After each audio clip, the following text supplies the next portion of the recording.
My name's Karen Hummelbach. I work for the Oregon Department of Community Colleges and Workforce Development, and my title, they just changed, but I think it's director at the state level. That that's almost like our entire job is the leadership role, because we spend a lot of time, that kind of even how we spend our 15% funds and 25% funds ends up being the leadership role and strategic thinking, and there's a lot of leading versus just telling people what to do, because we have all of the local workforce areas, and in our case all of our 7 independent community colleges, so there's a lot of convincing and cajoling and moving people along. That's not necessarily just policy or I think actually my boss does a really good job, Cam Preuss.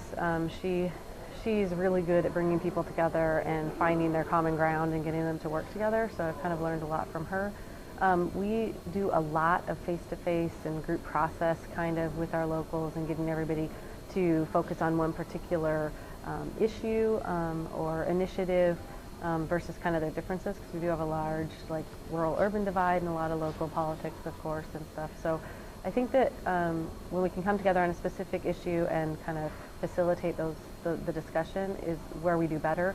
We don't do a lot of top-down policy or kind of black and white stuff. We do a lot of convincing and moving people forward, and sometimes it takes longer time, but it's worth it in the long run. There's a couple things. One, real pragmatically, I think when we put money on the table, it obviously brings people there, and then you kind of emerge, your leaders kind of emerge. But beyond that, when money's not on, even when it's not a money issue, I think just giving people the opportunity to voice their opinions and to be able to speak, and then kind of your leaders emerge from the field. And I think we do that through some of that group process I was talking about. So, well, obviously I'd push the edge of the envelope as far towards innovation as I could, but knowing that we're still accountable to so many people, and it's so important in this environment that we are, able to prove that we're doing the right things with our money. And so we've got to always be aware of that, but I think we have to not stay in that black and white world, or we're not going to accomplish what we need to do. So you really have to kind of take some risks and be able to be out there on the edge. So I'd like us to kind of, keep pushing. And I think innovation people want to innovate. And so like from a DOL perspective, when they talk about setting up an innovation fund, we are innovating already. Our locals are innovating already, and we just need to be allowed to kind of do that. Mm-hmm. Is there something that could be done that would foster that innovation? Maybe it's not the innovation fund, but maybe there are other things that need to be done. Right. What do you think could foster innovation? To some degree, I think it's just allowing people to do that without, we get really bogged down in our compliance stuff, and we get really focused on it to the point where it distracts you from moving forward and thinking strategically, because you're just trying to kind of answer everyone's questions that are compliance oriented. So I think just people being freed up to do that thinking is what's probably most important, and to get the work done. So. Yeah. Okay. I'm Linda Johnson. I'm the Assistant Commissioner with the Georgia Leadership and Workforce Development. Really entails one who truly has a vision and I guess compassion truly for the work that's being done. This all relates to people in need, that is job seekers that need employment, as well as employers that need to have qualified employees.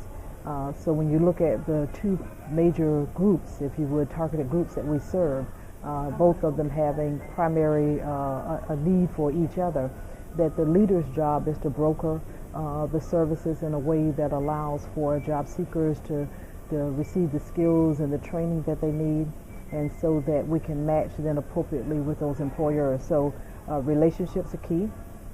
That is, trust is key in terms of understanding the needs of the employers, and employers trusting and knowing that the workforce entity will prepare workers in a way that will actually provide the kind of, value and input to their organization, so that productivity and, of course, money that they can earn, actually the bottom line, is key for employers. So I think the whole relationship of recognizing that there's a workforce system and leaders that are attuned and akin and sensitive to the needs of the employers, and who are working in a way creatively and in a flexible manner and recognizing and supporting their needs, I think is really what's central to workforce development and leadership. I think the main thing is really broadening one's knowledge of systems, of resources, of what's happening in the community.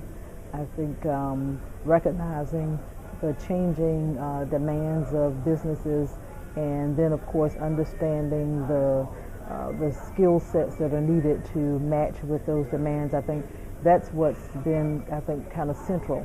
And so knowledge, I think labor market information, so leaders who I guess are in tune to read and learn more about what's happening in the environment so that they can respond appropriately and develop strategies to, I guess, to address the unmet needs. People who can broker and work effectively with other partners and resources and connect with resources.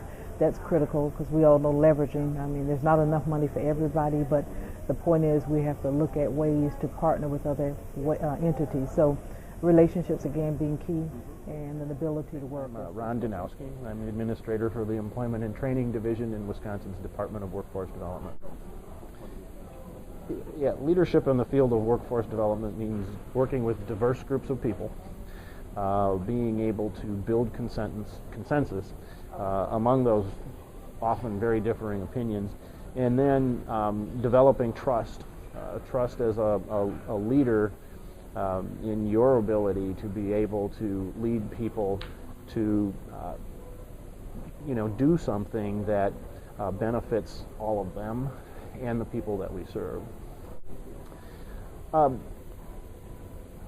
Leadership in times like this is importantly critical.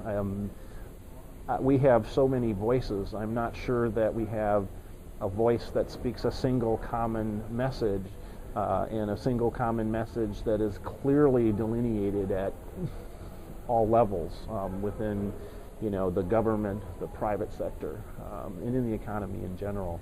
You have to get beyond the 15-second soundbite with your message, and that message still needs to be clear. And we don't take time, I believe, to clearly communicate those things and articulate what we are trying to do. And that's inherent in this workforce. Is it here to put people to work? Is it here to train people? I don't know that we can answer those questions real clearly, because the answer to everything tends to be yes. We're here to do all that, and you can't do all things to all people. And I think if we were really to do one thing as a public workforce system, it would be to figure out what that message is, or why are we here, and what do we want to do, and what do we want to accomplish, and clearly articulate that amongst ourselves and to the public. Investment. Leadership is a critical role in workforce development. It is the glue that brings about the transformation that needs to happen within the system so that we are responsive to the economic development, the workforce development, and the education needs of our states and our local communities and our citizens. And what kind of leadership styles are you seeing being particularly effective in this environment? I think it's really important that we have leaders that can empower, that they can instill a sense of ownership within the system staff so that they feel like and do have an ownership stake in the system changes that we make, and that we make those changes with our eye on the customer as opposed to on our particular service delivery model or our legislative platform, if you will. That if we make those decisions that are in the best interest of our customers, both business and individuals who are job seekers, I think that's where true leaders can excel. Well, I think one of the most important things for me since I've been in the field is when there is an issue, whether it's a customer service issue or whether it's a administrative process issue, it's actually engaging all levels of the system in the discussion of what is at the root, not just treating the symptom, but really getting to what the problem is and having them be a part of the solution as opposed to coming up with something that I see based on the surface. So having that 360 view of the situation or the issue.